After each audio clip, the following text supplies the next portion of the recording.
Boa noite, eu sou Raquel Almeida de Carvalho Cocai e vou apresentar o meu TFC para especialização de Linguística Aplicada e Ensino de Línguas. Escolhi o tema 1, que é o Ensino de Línguas e Identidade Cultural.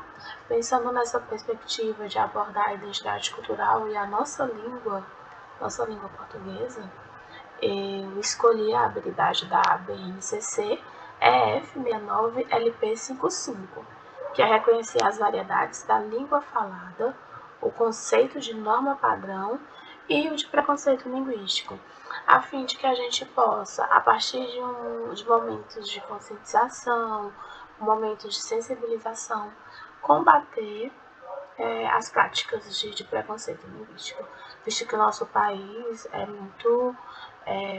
não dá para a gente definir a língua portuguesa padrão como sendo única, e vendo também quanto estudantes sofrem de preconceito, por tentar falar certo e falar errado. Dito isso, como objetivo de aprendizagem, a gente tem reconhecer as variedades da língua falada nas diversas regiões do Brasil, refletir sobre o papel socialmente valorizado da norma padrão e o lugar das variedades urbanas de prestígio, refletir sobre tamanha diversidade, de modo a evitar e combater o preconceito linguístico. E como habilidade, como dito, a gente tem que reconhecer as variedades da língua falada, o conceito de norma padrão e o de preconceito linguístico. Meu TFC está dividido em 3 módulos.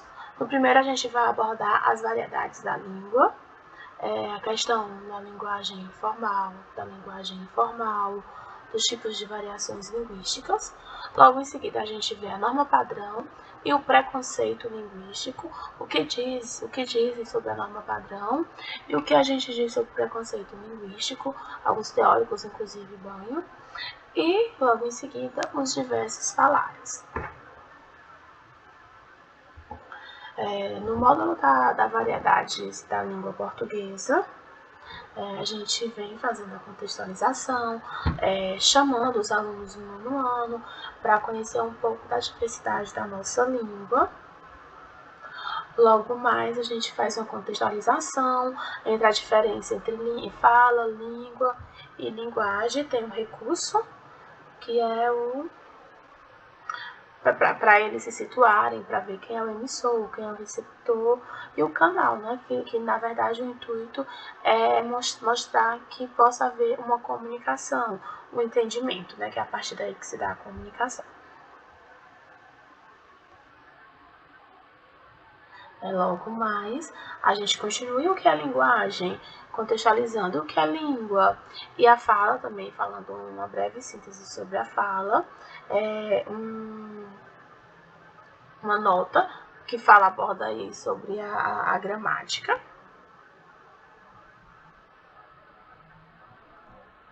Em seguida, a gente vem para os tipos de linguagem, abordando, como eu disse, linguagem formal e linguagem informal.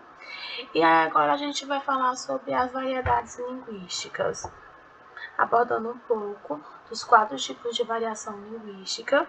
E a gente tem um efeito explicando a variação regional, explicando a variação da fala situacional, a chamada social e a diáfana histórica.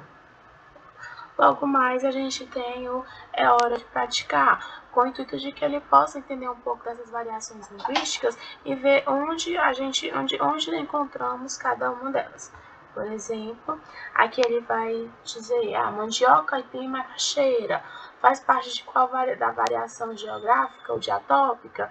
Ele vai clicar no certo ou no errado, mas o efeito vai fazer com que a alternativa incorreta caia. Então, ao longo da apresentação, ele vai ver que a primeira está correta, as gírias também está correta, logo em seguida, e assim sucessivamente.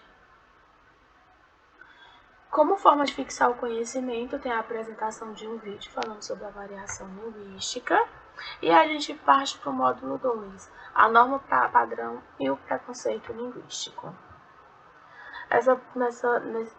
Nesse módulo, a gente vem falando sobre a variedade linguística, como ela predomina em detrimento das diversas outras variações. Ainda sobre a variedade padrão, e a gente começa falando agora sobre o preconceito linguístico. Já trago esse pequeno diálogo que a gente percebe aí que não houve uma comunicação, porque os dois interlocutores eles não se entendiam, dada a variação linguística, né? E uma é hora de praticar o que é variação linguística, e logo mais segue o mesmo esquema da hora de praticar anterior. Dado um tempo, as alternativas elas vão sendo eliminadas. Temos a outra, ainda tem outra questão dessa mesma lâmina.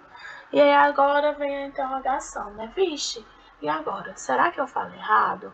Que tanto a gente fala do falar certo, do falar errado, de como a norma padrão ela predomina, e aí a gente acaba se perguntando, será que eu falo errado? E a gente vem trazendo toda essa questão de conscientização. Abaixo tem um projeto de uma professora que combate o preconceito linguístico, inclusive numa turma de jovens e adultos. E aí eu venho para os diversos falares, a fim de mostrar que o nosso Brasil é diverso, né, diversificado. Então, no Brasil, considerando sua extensão física, é possível pensarmos em todos os brasileiros realizando a língua, falando a língua da mesma maneira? Então, é muito difícil que a gente pense que isso possa acontecer. Eu trago exemplos de expressões que são faladas no Norte, no Centro-Oeste, no Sul, no Sudeste, no Nordeste. E aqui a gente vem falando também nessa questão de reflexão. Quem mais sofre preconceito linguístico? É interessante que os estudantes eles possam fazer essa reflexão, eles possam entender quem é que sofre mais, quem é que não sofre preconceito linguístico, o tipo de classe social, que eles possam também fazer esse tipo de reflexão. Quais os exemplos de preconceito linguístico que já estudei e que já presenciei? E logo abaixo a gente tem uma pequena reflexão, né?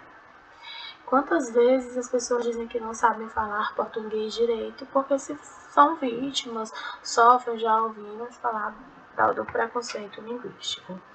Logo mais a gente trouxe um vídeo para reflexão.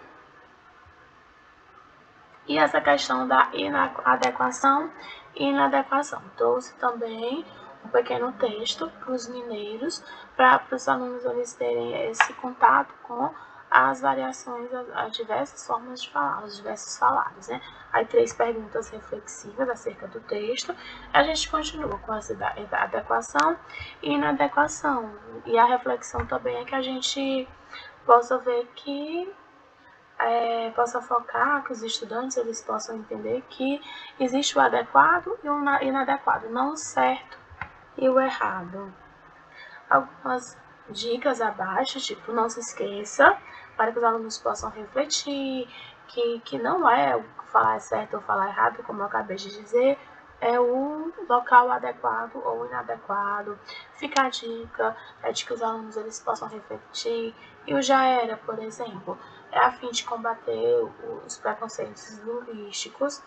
Logo mais, quais os exemplos de preconceito linguístico? A gente vai refletir sobre o preconceito linguístico na pronúncia e o linguístico na gramática.